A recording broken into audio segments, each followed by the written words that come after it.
Yung Inaus. The Curve. So, Yung bagong dating show ano yung Philippines sa Netflix, B.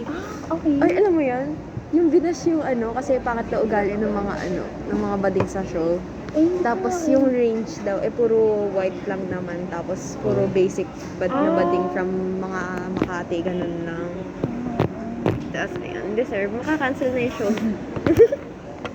Kasi nandun yung Aaron, kilala niyo ba yun? Aaron something. Famous siya sa TikTok. Wala akong TikTok. Nabalitaan ko na lang na. Nagde-date. Oo, Sige naman. sumali. Parang siyang Singles Inferno. Pero Philippine edition. Oo, pero Philippines, tapos gays. Tapos ayun, walang ka-plot-plot X. Walang ka-plot-plot yung show, kaya ayun. Mag-PBB. PBB. PBB. Ay, ano po na din.